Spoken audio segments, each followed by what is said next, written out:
Hello everyone and welcome to another math tutorial. This video will continue our discussion on circles, but we're going to talk about something new today. We have previously talked about central angles and how they relate to arcs and arc measures. Today we're going to talk about inscribed angles and the same relationships. We're going to explore the measures between those angles and their intercepted arcs. We're also going to talk about inscribed polygons.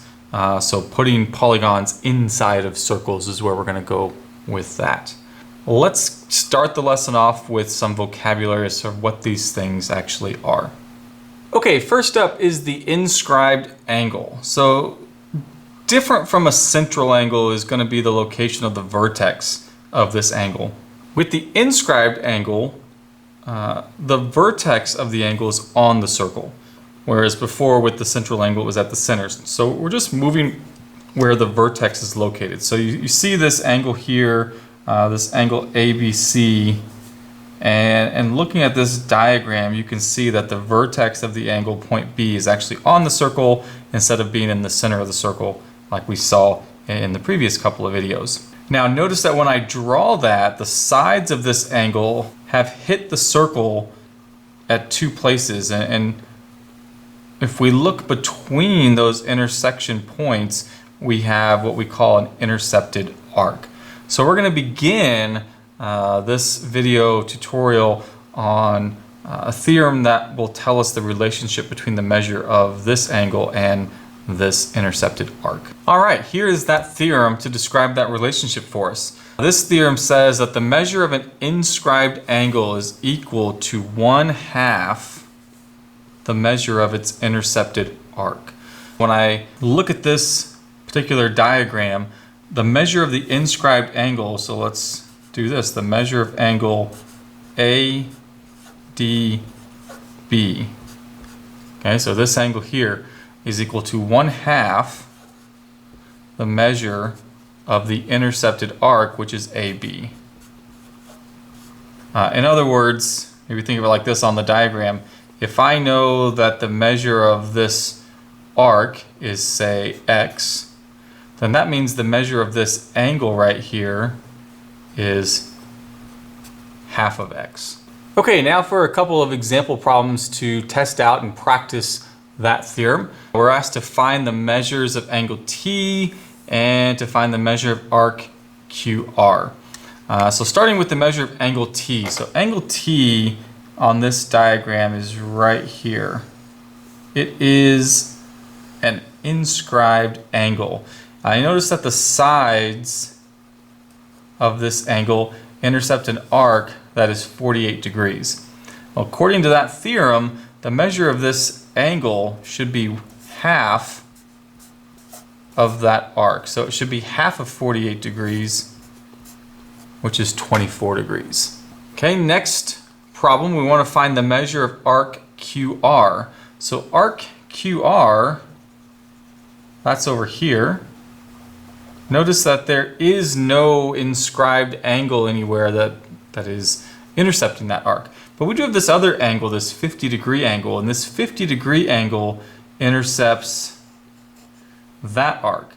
Well, if the angle has to be 1/2 the arc, that means the arc has to be double the angle. So if I double 50, that means arc QT has to be 100. And then looking from point R all the way around to point T, well, that's 1/2 of the circle because RT is the diameter. So we know that the arc from R to T has to be 180. So we can find the measure of arc QR if we do 180 minus 100, that arc is 80 degrees. Next up, let's look at a little bit more vocabulary, and then we'll hit you with a couple more theorems and example problems that'll support those theorems. First one is just an extension of where we started in this video, and that is we're going to talk about inscribed polygons. Now, if we know an inscribed angle is one where the vertex is on the circle, so say this angle right here, who has its vertex on the circle, well, an inscribed polygon simply has all of its vertices that are going to lie on the circle. So this vertex is on the circle, this one, this one, this one, etc. So every vertex is inside the circle, and we call that an inscribed polygon. We can inscribe triangles, quadrilaterals, pentagons, like in this picture. Any shape that we want, or any polygon that we want, can be inscribed inside the circle. When we do that and the circle is on the outside of the polygon, we say that the circle that contains those vertices is a circumscribed circle. So there are a couple of definitions that we need to know. Inscribed polygon, what a circumscribed circle is. The first theorem that we have relating or talking about inscribed polygons is called the inscribed right triangle theorem. And this theorem says that if a right triangle is inscribed in a circle, then the hypotenuse is a diameter of the circle.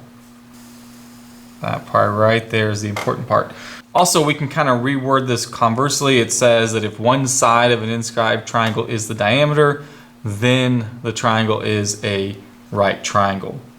The reason why this works, if we have a right triangle, so if this angle right here is 90 degrees, and the sides of that angle are hitting at A and C, well, that means that the arc between A and C is 180 degrees. It has to be double what the angle is, as we previously mentioned in this video. And if this is 180 degrees, then that means that this chord from A to C is dividing the circle in half, because 180 is half of 360. That makes AC right here a diameter of this circle. All right, let's look at an example problem that illustrates the theorem that we just talked about. Directions here are to find the value of x and y in the picture. First thing that I notice in looking at this is that from K to M, this is a diameter. If it's a diameter, then according to the theorem, that means that this triangle that's inscribed inside the circle is a right triangle. Again, just to support that, if it's a diameter, that means that the arc from M to K right here is 180 degrees, which means the inscribed angle is half of that 180, which would make x 90. Now let's look at y. Y is now just simply the third angle in a triangle where two angles are known, which means that y can be found by doing 180 minus 90 minus 40. So y is going to be 50 degrees to complete that triangle. The final theorem in this video is titled the Inscribed Quadrilateral Theorem. It says that a quadrilateral can be inscribed in a circle if and only if its opposite angles are supplementary. So we know what that means. Supplementary means that those angles add to 180 degrees. Well, let's take a look at that. If I were to look at, we need some opposite angles. So let's look at angle D and angle F. According to this theorem, angle D right here and angle F are going to add to 180. Let's see why that works. If I extend the sides of angle D until it hits the circle, it intercepts this arc right there. If I extend the sides of angle F to where it hits the circle, I have intercepted that arc. Notice that the intercepted arcs are now the entire circle. We know that the entire circle is 360 degrees and that the inscribed angle, or in this case angles, have to be half of the intercepted arc. So half of our 360 is the 180. That's why this theorem works. All right, let's look at one example problem to illustrate this theorem. Directions in this example problem are asking us to find the value of x and c. When I look at this, I notice that I do have a quadrilateral that's inscribed inside the circle, which means that opposite angles are supplementary. So just pick a pair of opposite angles and we'll start there. I'll just start with x because it's listed here first. Opposite angles T and V. So 10x and 8x have to add to 180. And I now have an equation that I can solve for the x. The like terms are 18x equals 180. Divide both sides by 18, we get x equals 10. Okay, simple enough there. Let's do the same thing to find the value of c. Let's take the other pair of opposite angles, which are S and U, and I'll replace those with C plus 2C minus 6 equals 180. The like terms here are going to give us 3C minus 6 equals 180. I'm going to take this 6 and add it over to the 180. So 3c equals 186, and divide both sides by 3, we get c equals 62. And that finishes out the problem and also this math tutorial video. If you have any questions, please leave a comment down below and I'll be sure to answer it as quick as I can. If you like this video and found this information helpful, give my video a thumbs up. As always, thank you for joining and viewing, and I'll see you in the next video.